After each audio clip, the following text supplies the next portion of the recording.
Amin. Halo shalom semua. Dalam sebulan ini dan ya dalam minggu terakhir kita sama-sama belajar tentang keluarga Allah. Saudara dapat banyak di dalam sebulan ini? Yang dapat banyak, saya dapat banyak loh berkatnya dari setiap sharing firman Tuhan seminggu lepas seminggu. Ya saya percaya setiap kebaktian itu jangan pernah kita lewatkan gitu. Skip seminggu ini nanti minggu depan juga kebaktian lagi. Jangan seperti itu karena apa? Karena setiap minggu itu Tuhan mau berbicara secara personal kepada masing-masing kita.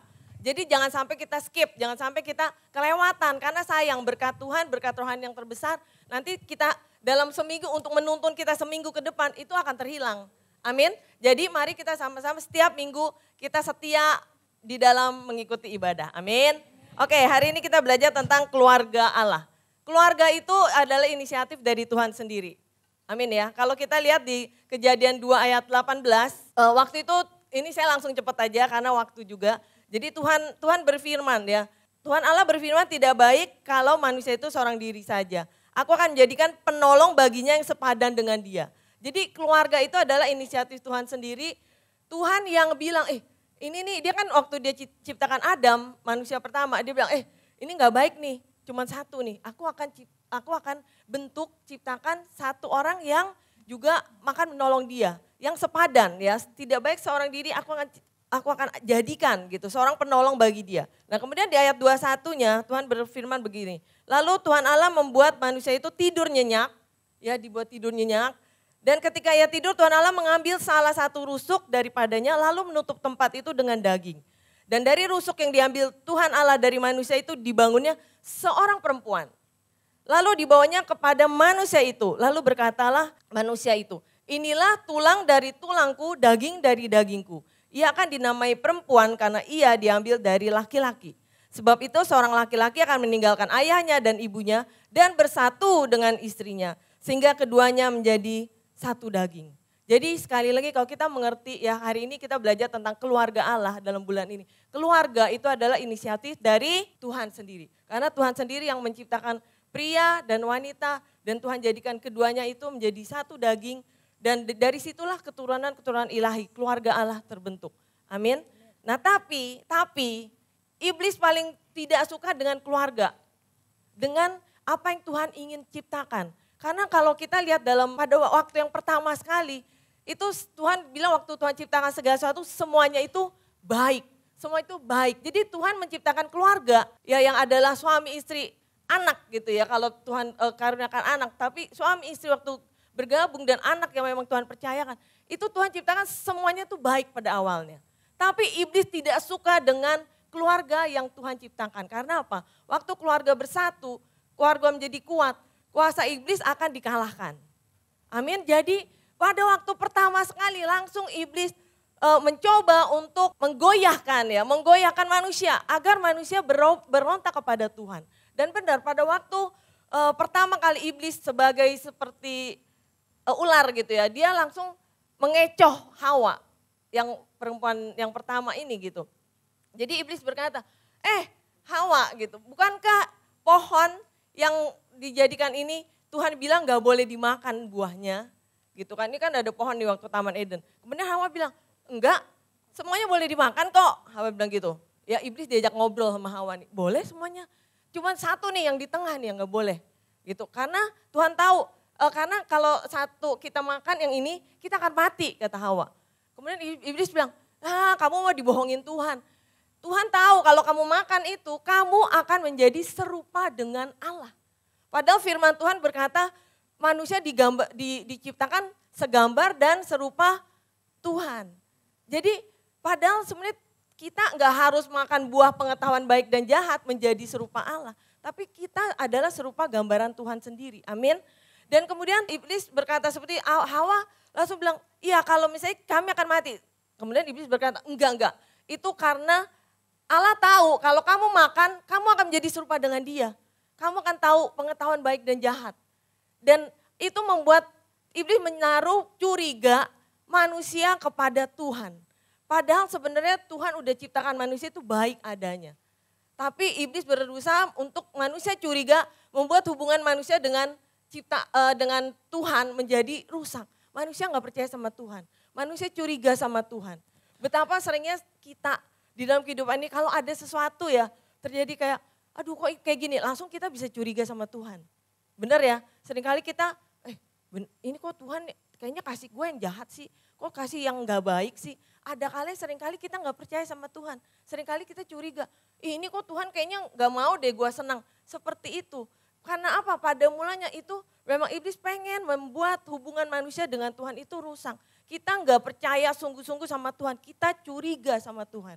Dan kemudian pada waktu setelah itu kemudian Hawa, iya ya akhirnya dia, iya benar kayaknya Tuhan menyembunyikan yang baik nih ya daripada kita. Kemudian langsung dia makan dan kemudian dia bilang ke Adam, ayo makan juga, ini enak, ini baik untuk kita biar tahu yang baik dan yang jahat. Dan Adam makan juga gitu ya, dan mereka berontak terhadap Tuhan. Dan apa yang terjadi pada waktu itu, waktu Tuhan datang, kemudian Tuhan bertanya, Adam, di mana engkau? Karena apa? Waktu manusia makan buah itu, pengetahuan baik yang jahat, yang tidak boleh, yang dilarang oleh Tuhan. Ya karena Tuhan tahu waktu mereka makan, mereka akan mati secara rohani. Mereka berarti berontak, mereka terputus hubungan dengan Tuhan. Waktu mereka Adam ditanya sama Tuhan, Adam di mana engkau? Adam langsung berkata, maksud takut dia sembunyi. Kemudian Tuhan langsung, loh kok kamu sembunyi? Apakah kamu makan buah yang aku larang itu? Dan Adam bilang, iya kita makan. Tapi dia bilang gini, tapi yang beri itu adalah ini nih yang kamu kasih, yang Tuhan kasih nih. Si Hawa nih yang perempuan yang Tuhan tempatkan. Padahal sebenarnya kalau kita lihat di kejadian pertama, yang di kejadian 2 tadi, Tuhan berfirman tidak baik seorang diri, manusia itu seorang diri, aku akan menjadikan penolong. Jadi sebenarnya Hawa Tuhan jadikan sebagai penolong. Istri Tuhan jadikan sebagai penolong. Dan suami, harusnya suami yang adalah yang tetap menjadi kepala keluarga, yang tetap mengambil keputusan. Amin, menjadi kepala yang mengarahkan. Tapi Adam langsung menyalahkan Hawa. Ini nih yang buat saya jadi memberontak terhadap engkau. Bukannya dia bersyukur untuk seorang penolong yang Tuhan beri, ya tapi malah Adam menyalahkan seorang penolong yang Tuhan beri di dalam hidupnya. Dan begitu juga dengan Hawa. Hawa bukannya menolong Adam semakin sungguh-sungguh sama Tuhan. Bahkan mungkin kalau harusnya Adam yang, ini kayaknya buahnya bagus nih ya kita makan ya. Harusnya sebagai seorang penolong, Hawa harusnya malah, jangan, kan Tuhan bilang gak boleh. Gitu ya, harusnya dia malah mengingatkan Adam, jangan tidak taat sama firman Tuhan. Tapi ternyata malah Adam memberontak, Adam malah menyalahkan Tuhan karena memberikan Hawa buat dia yang sebenarnya penolong yang Tuhan berikan. Dan Hawa juga dia memberontak. Dan karena dia bukannya menolong Adam, tapi dia malah membuat Adam dan dia menjadi berontak terhadap Tuhan. Dan apa yang terjadi setelah itu? Akhirnya dosa masuk ke dalam kehidupan dunia. Sekali lagi iblis datang untuk apa? Curi, bunuh, binasa. Keluarga yang inisiatif adalah Tuhan sendiri. Sejak awal ciptaannya, iblis tidak suka dengan hubungan suami, istri, anak. Iblis sangat menyerang hubungan ini karena apa? Karena iblis tahu waktu keluarga bersatu, kuasa Tuhan dinyatakan. Tidak ada yang bisa mengalahkan. Tapi waktu keluarga terpencar berai, segala suatu kuasa iblis pun itu akan mudah mengalahkannya. Karena itu iblis menyerang sungguh-sungguh dari sejak awal. Akhirnya apa? Akhirnya pada waktu Adam dan Hawa punya anak ya, Kain dan Habil. Waktu Kain mempersembahkan korban persembahannya yaitu hasil tanahnya, dia petani. Dan kemudian Habil mempersembahkan anak sulung kambing dombanya karena dia seorang peternak. Waktu mereka mempersembahkan masing-masing, Tuhan mengindahkan Habil punya yaitu anak sulung kambing dombanya. Sedangkan Tuhan menolak Habil punya yaitu sebagian hasil tanahnya. Akhirnya Kain sebel, kesel, iri sama Habil. Loh kok dia Tuhan indahkan, Tuhan suka dengan persembahannya sedangkan saya kok ditolak. Akhirnya apa yang terjadi? Kain membunuh Habil. Baru diciptakan Adam Hawa, baru generasi kedua. Langsung terjadi pembunuhan. Langsung dosa masuk, iri hati, benci. Bukannya manusia saling mengasihi yang sejak, padahal pertama Tuhan bilang Tuhan menciptakan semua itu baik adanya. Semua ciptaan Tuhan baik. Karena dosa masuk, pemberontakan masuk, akhirnya generasi kedua sudah lagi terjadi saling membunuh. Kemudian Tuhan bertanya kepada Kain, Kain di mana Habil adikmu? Kain bilang, Mana saya tahu, emang saya penjaga adik saya. Harusnya saudara adalah saling mengasihi. Tapi Kain malah dia bilang, iya emang saya penjaganya, bukan. Nggak tahu ya dia meninggal, nggak tahu mati di mana, ditewat makan binatang kali, nggak tahu. Dia bukan menjaga adiknya, dia bukan menjaga saudaranya. Tuhan ingin setiap keluarga itu saling mengasihi, amin. Tapi iblis memang pengen menyerang setiap anggota keluarga untuk apa? Untuk saling berantem, saling gondok-gondokan, saling bertengkar. Biar apa? Biar nggak ada kuasa Tuhan yang bisa mengalir di dalam keluarga itu. Campur tangan dalam keluarga itu. Sehingga tidak ada sesuatu pun yang terjadi. Karena keluarga dipecah belah. Yang mengerti katakan amin. Kemudian di Efesus 2 ayat 19. Kita baca ya. Kita baca sama-sama 1, 2, 3. Demikianlah kamu bukan lagi orang asing dan pendatang. Melainkan kawan sewarga dari orang-orang kudus dan anggota-anggota keluarga Allah. Waktu keluarga jasmani yang Tuhan ciptakan masuk ke dalam dosa.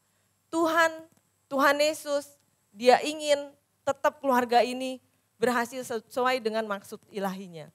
Sehingga Tuhan menciptakan keluarga rohani, keluarga Allah, keluarga rohani. Keluarga rohani itu apa? Keluarga rohani itu gereja, komunitas rohani.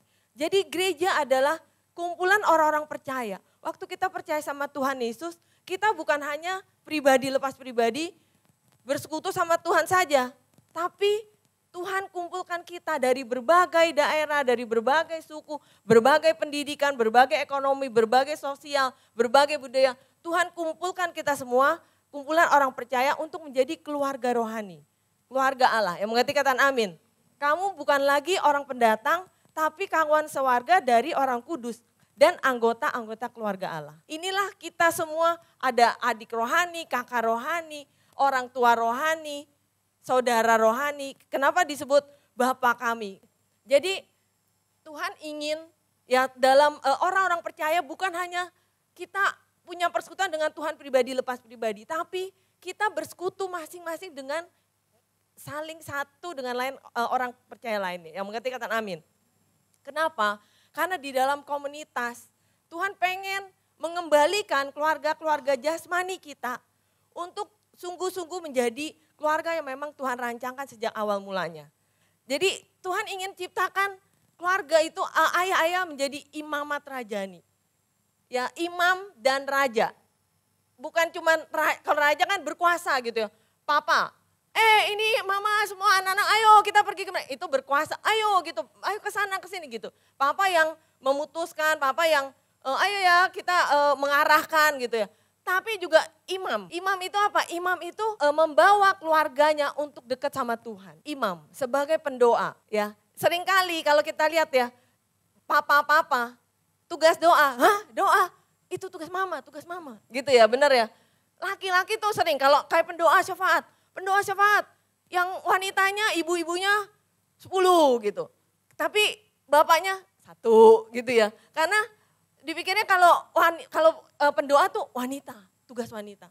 Padahal sebenarnya Tuhan mau menjadikan pria itu, suami itu adalah pendoa, syafaat, imam. Bukan hanya raja, tapi imamat rajani itu suami yang membawa anak-anaknya, membawa istrinya untuk datang dekat sama Tuhan. Jadi kalau yang berdoa, ajak mesbah keluarga itu siapa? Suami itu, ada yang kenyang, suami gitu ya. Itu semoga suaminya terus yang mengajak ya. Dan jangan sampai kita pas suaminya itu tugas mama aja, jangan ya. Kalau kita dengar firman Tuhan, komunitas rohani, keluarga rohani, kita sama-sama mau untuk semakin hubungan suami istri, anak itu sesuai dengan kebenaran firman Tuhan. Yang mengerti katakan amin. Imamat aja nih, seorang suami, seorang ayah tidak membiarkan anak-anaknya. Misalnya gini, dan juga tidak jadi teladan yang tidak baik. Hari Minggu saya nggak mau ke gereja, papanya. Lama-lama anaknya ikutin teladan. Saya nggak mau ikut live. Lama-lama anaknya juga nggak ikut live. Papa nggak mengarahkan. Ayo ibadah, ayo doa, ayo kamu mesti ada saat teduh loh. Anak, istrinya dia yang harus mengarahkan karena imam. Ya, ayo kamu harus saat teduh, ayo kamu ibadah, ayo melayani bersama-sama gitu ya. Papa yang mengarahkan keluarganya semua semakin dekat sama Tuhan. Amin. Jangan sampai papa membuat keluarganya anak-anak terserahlah. Dia udah gede kan, terserahlah. Sampai kita tua pun, sampai seorang tua pun, orang tua itu akan tetap menjadi teladan, tetap mengarahkan anak-anaknya. Jadi kalau Tuhan memang berikan anak di dalam hidup kita, ya kan titipkan anak dalam hidup kita. Artinya tugas kita lah, ya tugas orang tua lah yang sungguh-sungguh terus mengarahkan keluarga ini untuk terus dekat sama Tuhan, sungguh-sungguh sama Tuhan. Itulah imam dan raja yang mengerti, katakan amin. Nah di Kolose 3 ayat 19, hai suami-suami, kasihilah istrimu dan janganlah berlaku kasar terhadap dia. Ya Tuhan ingatkan untuk para suami mengasihi istri. Bukan cuman merintah tapi dan juga tidak boleh kasar.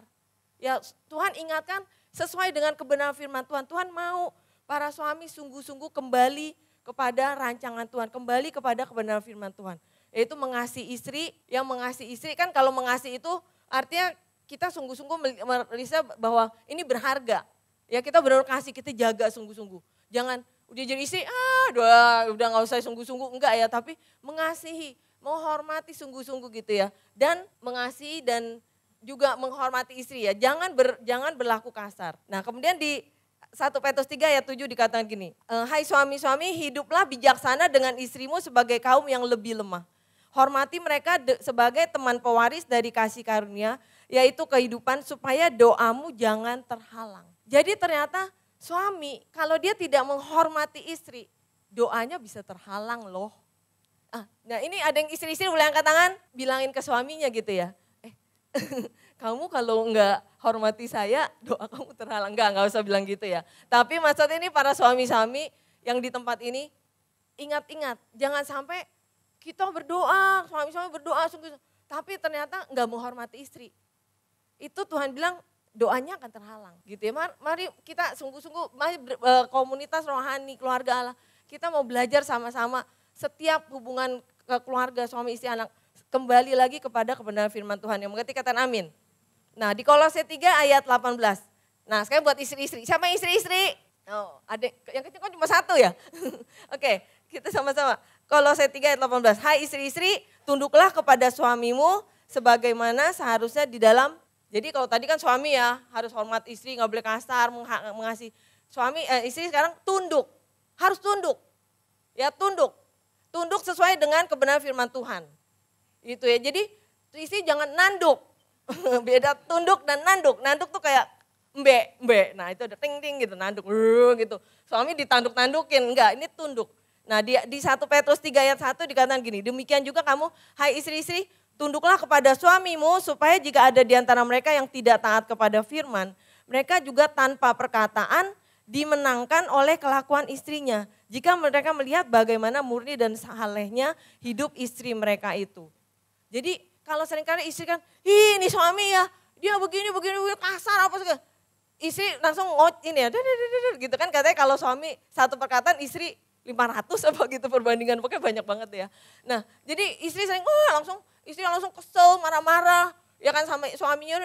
Nah sedangkan Tuhan bilang istri-istri tunduk kepada suami, sehingga kalau ada suami-suami yang gak taat firman, itu mereka tanpa perkataan, tanpa istrinya mesti ngoceh-ngocehin terus, ini gitu ya, enggak gitu, dimenangkan oleh kelakuan istrinya kalau mereka melihat betapa murni dan salehnya istrinya itu. Jadi jangan sampai istri itu kayak marah-marah sama suami gitu, nanti balas sakit nih kalau suami jahat nih, saya kasar sama dia, balas-balasan, ayo balas-balasan gitu ya, jangan sampai kamu memang gak pernah berubah, istri bisa gitu, kamu memang suami yang gak becus, langsung malah bukan, jangan.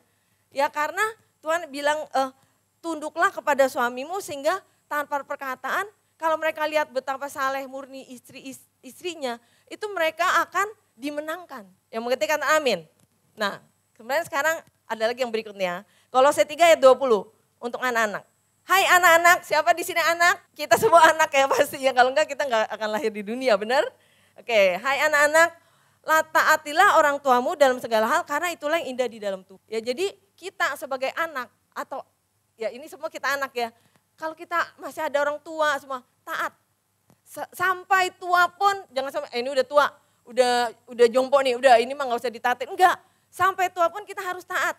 Ya dan Ulangan 5 ayat 16 dikatakan gini, hormatilah ayah dan ibumu seperti yang diperintahkan kepadamu oleh Tuhan Allahmu, supaya lanjut umurmu dan baik keadaanmu di tanah yang diberikan Tuhan Allahmu kepadamu.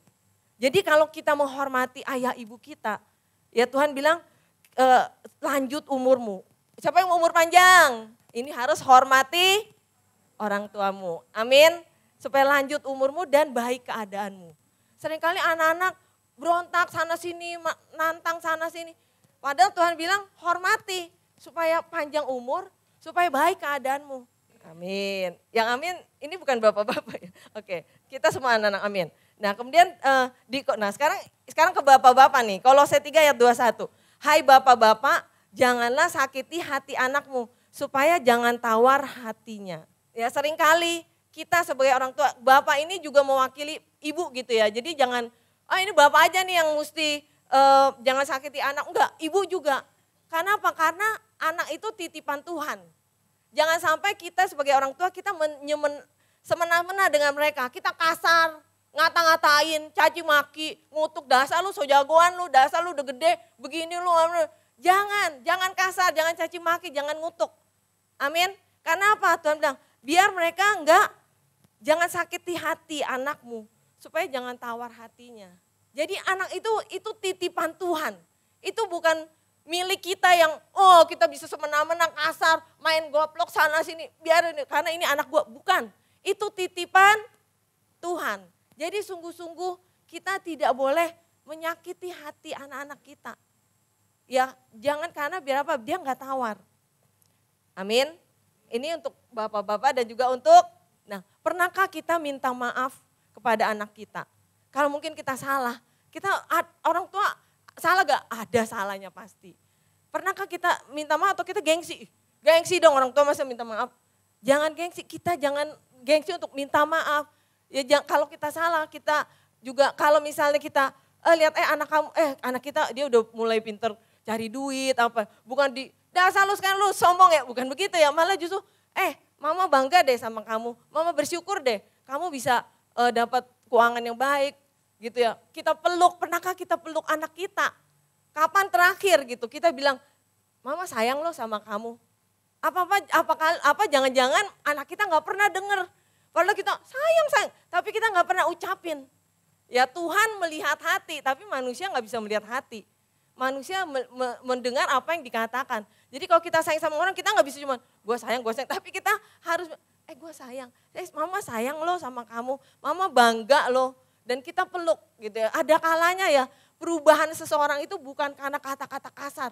Di kata-kata itu lu gak bercus, lu gak pernah berubah. Memang begini loh, bukan begitu. Tapi ada kalanya perubahan itu karena pelukan. Karena dia merasa dikasihi. Dan itu akan berubah karena apa? Karena dia merasakan ada penerimaan. Yang mengerti katakan amin. Nah di Malaki 4 ayat 6 dikatakan gini. Maka ia, Tuhan, akan membuat hati bapak-bapak berbalik kepada anak-anak.